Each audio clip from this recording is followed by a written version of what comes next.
नमस्कार मित्रों, मैं ध्यान, प्राणायाम और योग पे आपसे बात करने वाला हूं। मनुष्य के जीवन में अगर ध्यान नहीं है तो कुछ भी नहीं है। ध्यान एक प्रक्रिया है। ये प्रक्रिया प्रारंभ होती है प्राणायाम से, और प्राणायाम तब पूरा माना जाता है कि जब आप उसके साथ साथ में योगिक क्रियाएं भी करते हैं। नमस्कार मित्रों, मैं हंसराज चौधरी, संस्थापक श्री नवग्रह आश्रम सेवा संस्थान की ओर से आप लोगों का स्वागत करता हूं। मित्रों, आपके जीवन में चाहे कितनी ही आपाधापी हो, आप कितने ही बड़े व्यक्ति हो, आपके पास कितना ही बैंक बैलेंस हो, जब तक आपके पास आत्मशक्ति का बैंक बैलेंस नहीं है, यानी कि जिसे सामान्यतया विल पावर कहा जाता है, आत्मा की शक्ति कहा जाती है, या आपके मन की जो मजबूती है वो इस पर निर्भर करती है कि आप अपने आप से कितनी देर तक संवाद करते हैं। समय सभी के लिए 24 घंटे हैं। दुनिया के सबसे धनी से धनी व्यक्ति के लिए भी सूर्योदय और सूर्यास्त में उतना ही अंतर होता है, 24 घंटे ही होते हैं। सभी के लिए एक जैसा मौसम होता है, एक जैसी जलवायु होती है, एक जैसा पानी होता है, एक जैसी वायु होती है, एक जैसा अन्न होता है। सभी चीजें समान होते हुए भी आप लोगों ने कई बार ये सुना होगा कि अमुक व्यक्ति ने ये कारनामा कर दिखाया।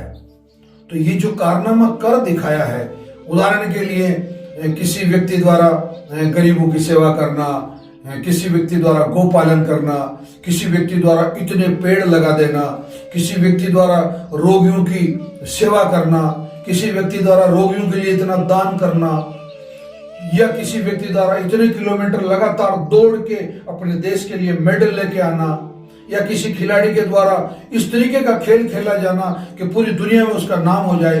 ये सब चीजें तब होती है कि जब उस व्यक्ति का अपने मन पे नियंत्रण होता है, उसका मन उतना मजबूत होता है, और उसका शरीर जो है, उसकी जो देह है, उसकी जो काया है, उसमें ऑक्सीजन का जो सैचुरेशन है वो इतना पावरफुल तरीके से होता है कि उसके कण कण में ऑक्सीजन बस जाता है। और जब उसके कण कण में, कण कण का मतलब मैं बोल रहा हूं मतलब कोशिका में, मतलब यानी कि जो यहां मैं जो कण शब्द काम में ले रहा हूं, कण कण जो है वो कोशिकाओं से, सेल्स से है।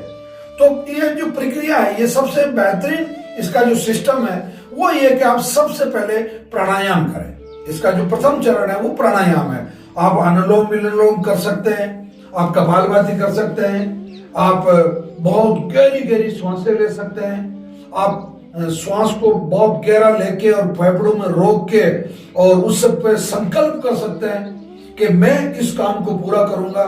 फिर वो जो संकल्प आप ले चुके होते हैं, फिर श्वास को छोड़ दिए, फिर जब आपकी श्वास बाहर है उस समय फिर संकल्प कीजिए कि मैं ये काम कर सकता हूं। तो इससे आपके संकल्प शक्ति प्रकट होती है ये, और इस तरीके से आपके फेफड़ों का अधिकतम उपयोग, फेफड़ों को अधिकतम क्रियाशील करना, ये आपका प्राणायाम है। इसके बाद में, प्राणायाम के बाद में होता है ध्यान। ध्यान के लिए आपको बिल्कुल शांत चित्त होना है, शांत बैठना है, अपने आप से संवाद करना है, अपने मन के साथ यात्रा करनी है। मन भगेगा, जाएगा, दौड़ेगा, कूदेगा, फांदेगा, उल्टी सीधी सलाह देगा, चलिए मन के पीछे पीछे चलिए।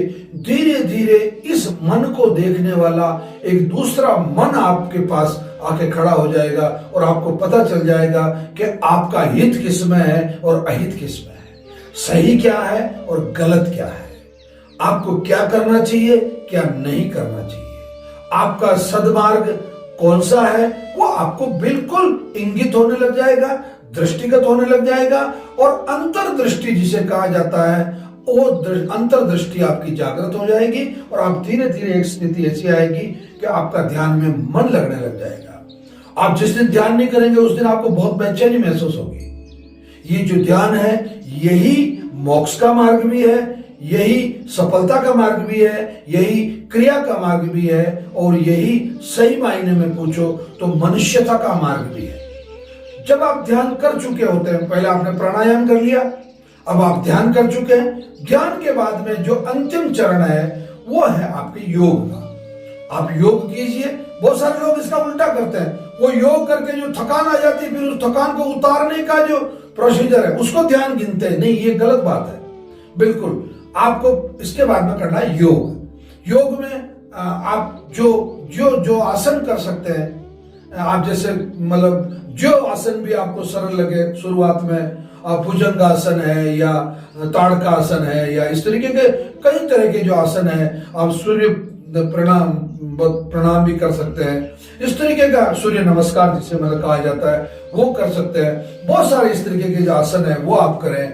आप अपने पूरे शरीर को उस समय, और बहुत सारी ऐसी क्रियाएं कर सकते हैं। आप जॉगिंग कर सकते हैं।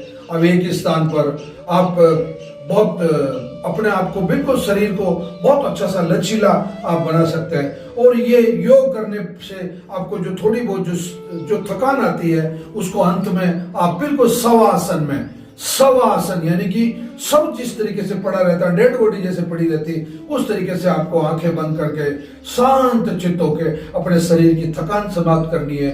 उसके बाद में आप आराम से उठ के, अगर ज्यादा पसीना आपको हुआ है तो आप स्नान कर लें, और आपकी जो दिन भर की जो क्रियाएं हैं, जो घटनाएं हैं, या जो आपके कार्यकलाप है, या आपकी जो दिनचर्या जिसे कहते हैं, वो आप प्रारंभ करें। मतलब बिना ध्यान, बिना योग, बिना प्राणायाम कैसी दिनचर्या, ये जो मैं है ये बात मैं आपको समझाने वाला हूं। और आप जब भी श्री नवग्रह आश्रम पर आए तो हमारे यहाँ का ध्यान मंदिर आप अवश्य देखें। और आपके परिवार में अगर किसी भी व्यक्ति को किडनी, डायबिटीज या कैंसर या लीवर संबंधी अगर कोई भी बीमारी, अगर आपके शरीर में कोई व्याधि है, तो आप निश्चित रूप से शनिवार अथवा रविवार को प्रातःकाल 7 बजे तक आश्रम अवश्य पधार जाएं। 8 बजे हमारी कैंसर की रेगुलर क्लास होती है। रविवार के दिन हमारी किडनी और डायबिटीज पे भी क्लास होती है, और हम 10:30-11 बजे तक आपको मेडिसिन देके आश्रम से निवृत्त कर देते हैं। और मित्रों, एक बात अवश्य ध्यान रखिए, मेरा आपसे करबद्ध निवेदन है कि आप इस चैनल को जरूर सब्सक्राइब करें और अधिक से अधिक लोगों को ये जो वीडियो है वो शेयर करें। पुनः मैं वैद्य हंसराज चौधरी आप सभी लोगों का प्रणाम करता हूं। धन्यवाद। जय धन्वंतरी। धर्म का मूल है आस्था और विश्वास। ऐसे ही आस्था और विश्वास का केंद्र है श्री नवग्रह आश्रम सेवा संस्थान। राजस्थान में भीलवाड़ा जिले के रायला कस्बे से 9 किलोमीटर दूर पश्चिम दिशा में स्थित है। श्री नवग्रह आश्रम सेवा संस्थान कैंसर, किडनी एवं अन्य 30 बीमारियों के रोगों के लिए देश भर में प्रसिद्ध है।